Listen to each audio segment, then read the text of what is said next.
नमस्कार मित्रांनो, या क्षणाची सर्वात मोठी बातमी. महाराष्ट्राच्या राजकारणात होणार आणखी एक सर्वात मोठा राजकीय भूकंप. राष्ट्रवादी काँग्रेस पक्ष राजकीय भूकंप करण्याच्या तयारीत. राष्ट्रवादी शरद पवार गटाचे प्रदेशाध्यक्ष जयंत पाटलांसह विश्वजित कदमांच्या जवळच्या नेत्यांना फोडण्याच्या रणनीतीला आला वेग. काय आहे आजचा स्पेशल रिपोर्ट आणि सविस्तर बातमी जाणून घेण्या अगोदर तुम्ही जर आमचं चॅनल अजूनही सबस्क्राईब केलं नसेल तर सबस्क्राईब करा, बेल आयकॉन प्रेस करा, जेणेकरून आमचे असेच नवनवीन व्हिडिओ व राजकीय घडामोडी सर्वप्रथम तुम्हाला या चॅनलवर बघायला मिळतील. सांगली जिल्ह्यात आगामी स्थानिक स्वराज्य संस्थेच्या पार्श्वभूमीवर मोठ्या घडामोडी होताना दिसत आहेत. काही दिवसापूर्वी येथील दुष्काळी फोरमचे नेते अशी ओळख असणाऱ्या काही माजी आमदारांनी अजित पवार यांच्या राष्ट्रवादी काँग्रेस पक्षामध्ये प्रवेश केला होता. त्यामुळे जिल्ह्यात अजित पवार गटाला मोठी ताकद मिळाली होती. आता अजित पवार यांची पुन्हा ताकद वाढवण्यासाठी हेच दुष्काळी फोरम रणनीती आखत असून जिल्ह्यातील दोन मोठ्या नेत्यांना फोडण्याची तयारी केली जाते. यामुळे जिल्ह्यात राष्ट्रवादी पुन्हा एकदा मोठा भूकंप करण्याच्या तयारीत असल्याचं बोललं जातं आहे. आगामी स्थानिक स्वराज्य संस्थेच्या निवडणुकीच्या पार्श्वभूमीवर राज्याचे उपमुख्यमंत्री आणि राष्ट्रवादीचे नेते अजित पवार यांच्या राष्ट्रवादीत जिल्ह्याच्या नेत्याकडून खलबतं केली जात आहेत.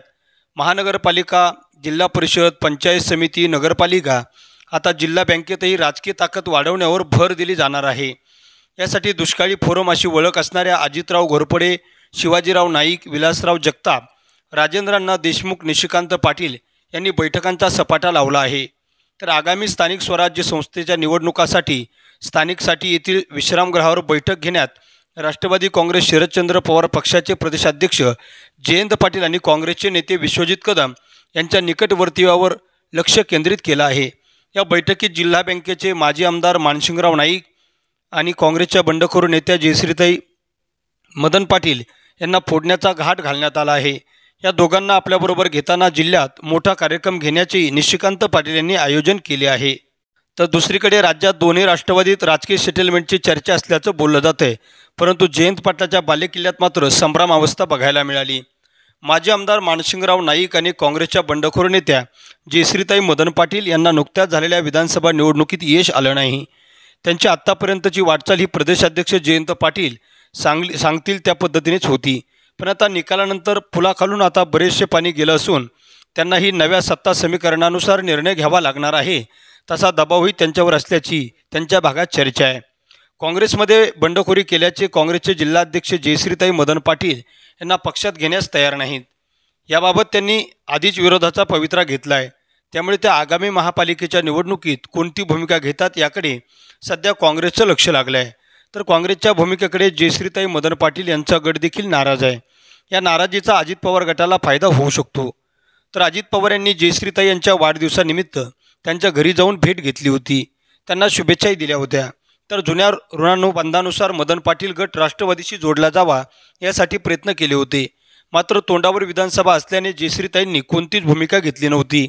उलट निवडणुकीत त्यांनी बंडखोरी करत काँग्रेस विरोधात दंड थोपटले होते, ज्यात त्यांनाही यश आलं नाही आणि त्यांच्यामुळे पक्षाचा उमेदवारही पडला. यामुळे जिल्ह्यातील मूळ काँग्रेसमध्ये आजही नाराजी आहे. आता आगामी स्थानिक स्वराज्य संस्थेच्या तोंडावर राष्ट्रवादीत प्रवेश करून गटाला नवी ऊर्जा देण्याची संधी जयश्रीताई यांच्याकडे चालून आली आहे. तर अशी कार्यकर्त्यांची मागणी आहे. याच दबावाची कुणकुण आणि अजित पवार गटात गेलेल्या दुष्काळी फोरमला लागली आहे.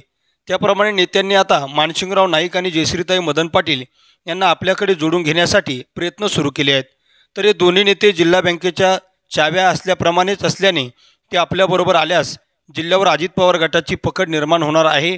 त्यामुळे आता हालचालींना वेग आला असून आता फक्त अजित पवार यांच्या निर्णयाची प्रतीक्षा दुष्काळी फोरमच्या नेत्यांना लागली आहे.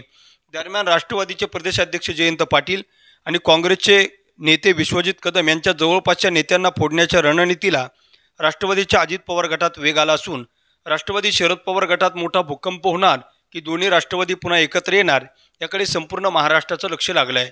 मित्रांनो, महाराष्ट्रात सध्या चर्चेत असलेल्या विषय म्हणजे दोन राष्ट्रवादी एकत्र येणार हा विषय तुम्हाला योग्य वाटतो का? शरद पवार आणि अजित पवारांची राष्ट्रवादी एकत्र येईल का, यायला पाहिजे की नाही, याबाबत आपलं मत आणि प्रतिक्रिया नक्की कमेंट बॉक्समध्ये व्यक्त करा.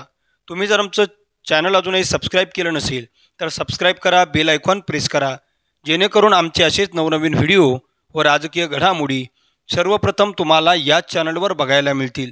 मित्रांनो, तुर्तास धन्यवाद. जय महाराष्ट्र.